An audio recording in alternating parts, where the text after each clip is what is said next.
ازيكم يا اصحابنا؟ عاملين ايه؟ اللهم صل وسلم وبارك على سيدنا محمد صلى الله عليه وسلم.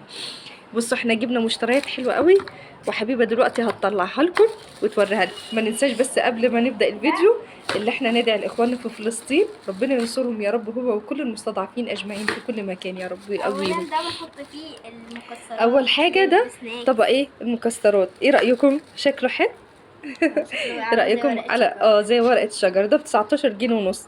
بصوا شكله حلو ازاي، ورخيص مش غالي يعني، حلو. ده من مكان عندنا اسمه سنتر عبد المحسن، اسعاره حلوه. وده بقى يا اصحابنا هو مج. هو بص ما يتقالش عليه مج حراري، هو ينفع ان انت تحتفظ، يعني المج بيحتفظ بالميه الساقعه. مكتوب هنا عليه الميه الساقعه لمده كام اهو. استنى اوريهولكم. انت اوعي ايدك يا حبيبي. بصوا الميه الساقعه اهو 20 ساعه كولد، اللي هو يعني ايه يحتفظ بيها لمدة 20 ساعة.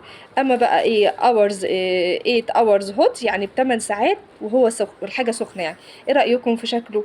جميل قوي. كان بكام ده يا حبيبة؟ ب79 جنيه بالظبط اهو. بصوا شكله جميل جدا. حتى الراجل صاحب المحل قال لي والله انا جبته عندي وبيحتفظ بالحاجة فعلا حلوة، يعني ساقعة او سخنة. دي بقى بتاعة البيض. استنوا بس استنى، انا بس عايزة اوريها لهم هنا كده الاول. بصوا اهي، ومن ورا اهي. دي كانت تقريبا ب45. دي بتشيل، انا عديت ان هي تشيل كام بيضه، بتشيل 24 بيضه بس. حلوه قوي يا اصحاب. كانت ب45.